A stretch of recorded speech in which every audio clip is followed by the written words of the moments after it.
Labą dieną.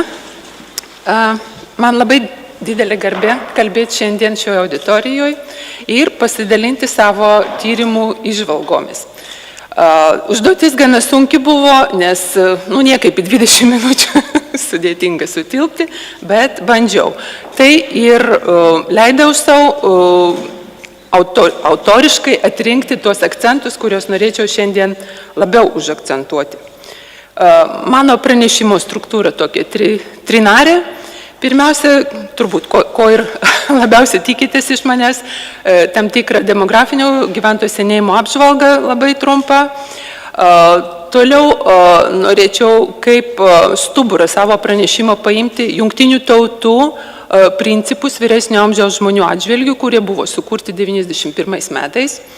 Ir juos imu todėl, kad iki šiol nėra vyresnio amžiaus žmonių teisių apsaugos kažkokio dokumento priimto, apie jį svarstomas, bet vis dar kelyje.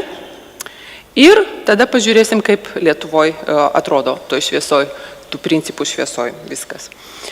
Tai pradedam nuo demografijos. Tai norėčiau sakyti, kad Lietuvos demografinis potencialas, kaip atrodo kitų Europos šalių kontekste, yra toks, nedžiuginantis, bet kai matom kaimininės šalis, kurios dar yra arčiau to raudonojo kampo,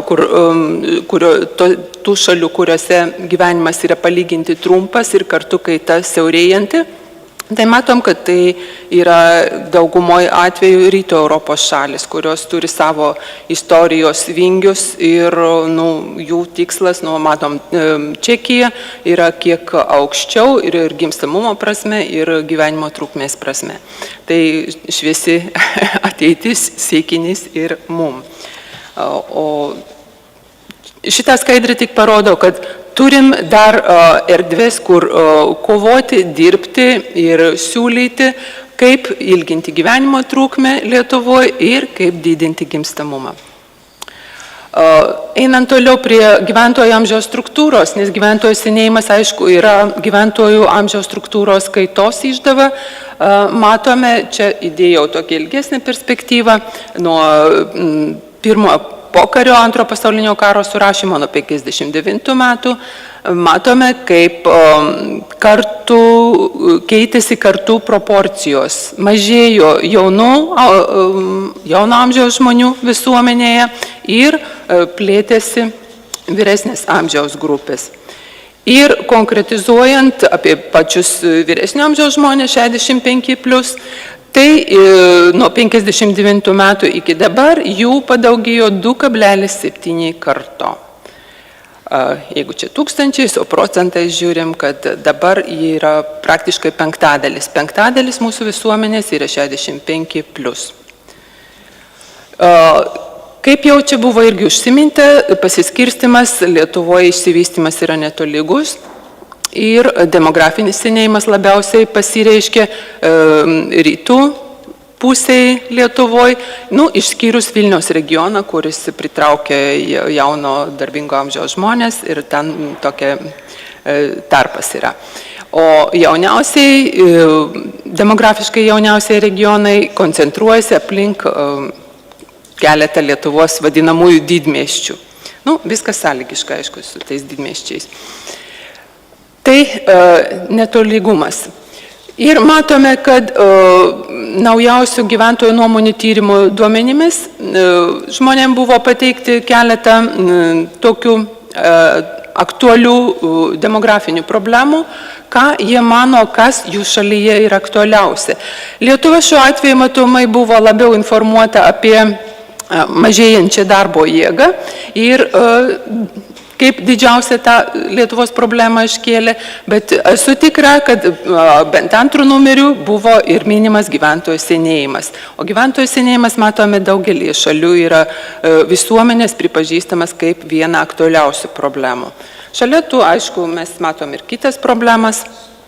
Taigi, nekyla abejonių, kad gyventojų senėjimas yra vienas aktualiausių šiuolaikinių visuomenių iššūkių ir tai yra suvoktas ir visuomenės. Dabar norėčiau atkreipti dėmesį, galbūt kas ir dar nežinojo šio dokumento Jungtinių tautų, kad ten yra įrašyti 5 principai, kuriais reikėtų vadovautis, darant kažką vyresnio amžiaus žmonių labui ir rūpinantis jais. Tai tokie paprasti dalykai: savarankiškumas, dalyvavimas, priežiūra ir globa, care, kas angliškai vienu žodžiu būtų, savirealizacija ir orumas. Tai dabar ir greituoju būdu peržygiuosim per šios principus. Tiesiog čia šiek tiek teksto, kad įsivaizduot, kas už to savarankiškumo slypi, tai visas, labiau, sakykime, ta materialinis pagrindas, gyvenimo materialinis pagrindas, kad vyresnio amžiaus žmonės turėtų teisę dirbti ir užsidirbti, aišku, į maistą, vandenį, pastogę turėti, su šito galbūt mažiausia Lietuvoje būtų problemų, į deramą sveikatos priežiūrą, pajamas ir kas ten dar, ir patys dalyvauti sprendimų priėmimuose. Ir, aišku, saugi aplinka. Irgi. Tai reiškia visą tą materialinę aplinką, kuri leidžia būti savarankiškiems. Kadangi laiko mažai, pasirinkau tokį integruotą rodiklį skurdo arba socialinės atskirties riziką. Ir pagal šį rodiklį mes matome, kad Lietuva yra 7 iš viršaus, tas rodiklis yra, reiškia, 7 didžiausias tarp ES šalių. Maža to, labai iššoka būtent vyresnio amžiaus žmonių 65+ rodiklis. Tokių šalių nėra daug ir kaip taisyklė matom, kad vėlgi jos yra rytų Europos šalis daugumoje, tik viena ten turbūt, neatsimenu, įsimaišo ne rytų Europos šalis. Malta, bet ten šiek tiek. Tai ką tai rodo? Kad vis dėlto, egzistuoja tam tikra ryški nelygybė tarp darbingo amžiaus, čia visų gyventojų rodiklis, vidurkis reiškia, ir vyresnio amžiaus žmonių rodiklis stipriai pašokantis. Maža to, Lietuvoje matom, kad vyrų rodiklis yra mažesnis už vidurkį, o moterų vos ne dvigubai didesnis už vyrų rodiklį. Tai irgi ir lyčių tokia nelygybė. Ir dabar tik viena detalė konkrečiai apie darbo rinką, kadangi šiandien mažiau apie tą šnekėsim, čia aišku labai daug galima būtų kalbėti. Tai matome, kad vyresnio amžiaus žmonių dalyvavimas darbo rinkoje iš tiesų didėjo.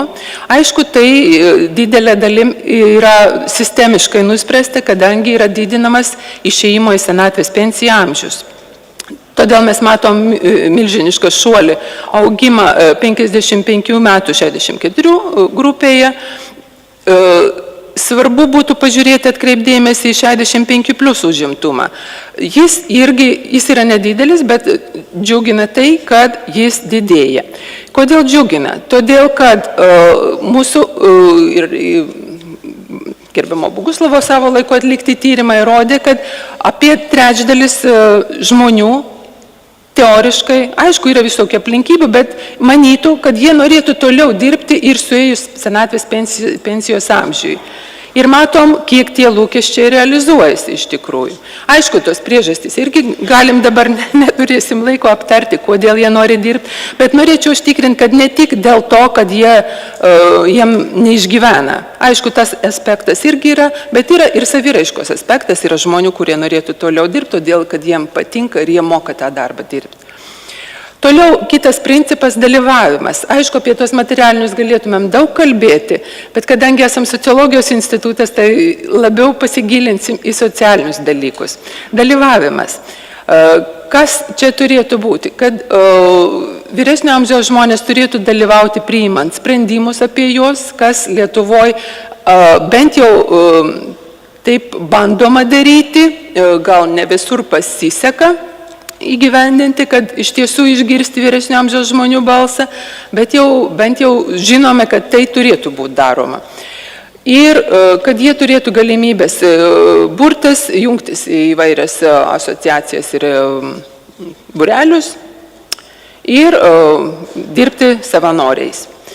Ir čia prieinam prie mūsų tyrimo duomenų apie vyresnio amžiaus žmonių. Deja, turiu atkreipdėmėsi, kad tas amžiaus riba šokiniai, kadangi tyrimai yra skirtingi ir šioje vietoje mes kalbėsime apie 50 plus žmonės, kad pilietinio dalyvavimo lygis yra išsivystęs labai netolygiai. Matote tokią asimetriją, kad individualus socialinis dalyvavimas yra vos ne 100%, tuo tarpu kiti rodikliai gerokai atsilieka. Ir tam, kad čia galbūt yra labai taip miglotai, kas ten tas individualus ar kolektyvinis ir socialinis ir politinis, dabar tiesiog greitų žvilgsnių galime pereiti, iš ko susideda tie dalyvavimai. Tai matome, kad individualus socialinis dalyvavimas, aukščiausias stulpelis yra kas? Tiesiog toks pasyvus dalykėlis kaip naujienų siekimas. Taip, vyresnio amžiaus žmonės jau ką šito sugeba ir matote, kas kelia tą socialinį dalyvavimą, kur didžiausias indėlis yra grinai tiesiog, kad jie bent naujienas seka. Tai yra toks pasyvus dalykas, bet bent tiek. Ir kitas stulpelis, kad padėjo kitiems neatlygintinai. Čia yra labai vertingas dalykas ir mokslininkai ištyrė, kokią naudą pačiam žmogui tai atneša daryti tuos gerus darbelius. Ar jie būtų dideli ar maži, prisiminti, kam reikia padėti.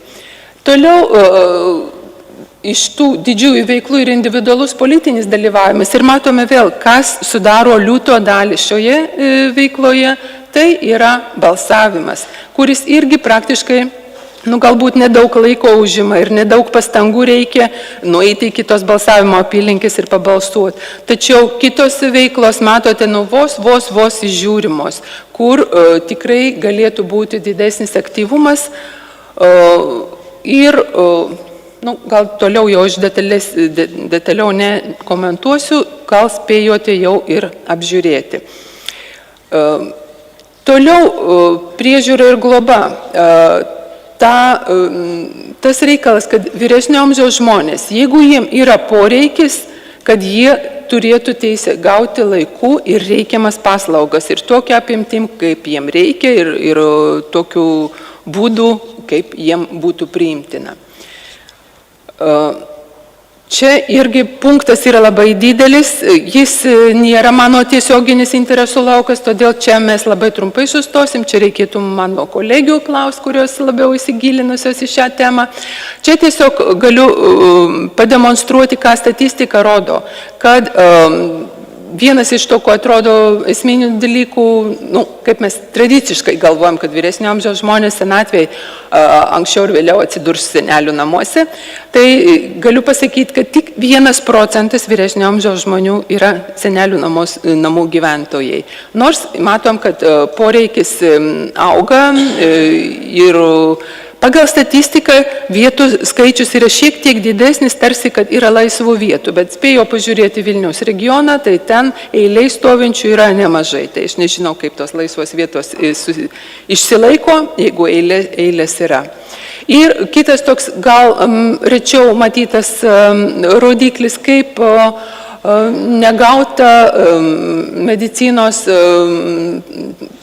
negautos medicinos paslaugos. Čia mes, aišku, kalbam apie tuos, kuriem reikėjo ir jie negavo. Ir matom, kad tai yra 4% vyresnio amžiaus žmonių, kurie laiku negavo reikiamų paslaugų. Galima tik įsivaizduoti, kas buvo COVID laikotarpiu. Ir savirealizacija, kaip dar su minutė, 5 minutės spėsiu.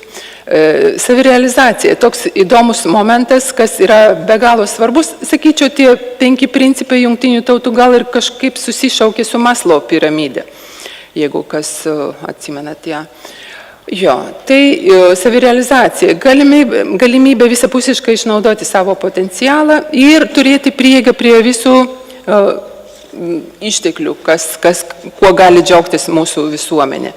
Ir čia aš norėčiau taip pat savavališkai akcentuoti 3 svarbiausias kliūtis. Aišku, tas sąrašas nėra baigtinis ir mes čia galėtumėm pridėti dar daug kitų kliūčių.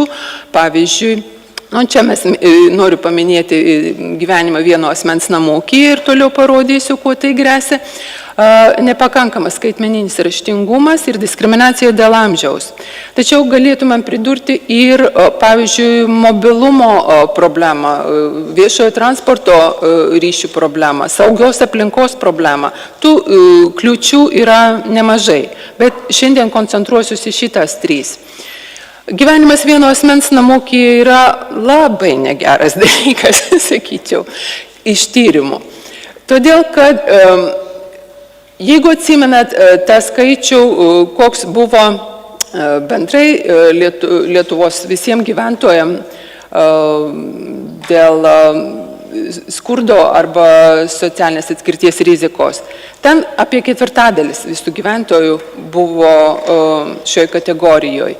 Iš tų 65 metų ir vyresnių, kurie gyvena vieno asmens namų ūkyje, 2/3 patenka į kategoriją skurdo arba socialinės atskirties rizikos. Ir čia galiu parodyti iš mūsų tyrimo apie vienatvę. 6 pagal Girvelt skalę, 6 teiginiai, kurie parodo vienatvės mastus. Ir matom, kad būtent vyrai gyvenantis vieno asmens namų ūkiuose ypatingai vieniši jaučiasi. Aišku, ir moterų gyvenančių vieno asmens namų ūkyje šis rodiklis yra didesnis nei gyvenančių kartu su kitais. Tai vienatvės jausmas ir atspindi tai, kad žmogus neturi to socialinio bendravimo rato, su kuriuo būtų smagu pašnekėti ir esant reikalo, aišku, ir gauti reikalingą emocinę paramą ar praktinę paramą. Ir skaitmeninis raštingumas yra sudėtingas apie jį kalbėti, kadangi nėra nusistovėjusių rodiklių palyginamų vienareikšmių. Tai čia tiesiog įdėjau 2 dalykus. Yra statistikos duomenys, kad gerėja su kiekvienais metais, su kiekviena ateinančia karta, kur yra vis labiau išprūsusi skaitmeniškai, tas kompiuterizacijos lygis didėja.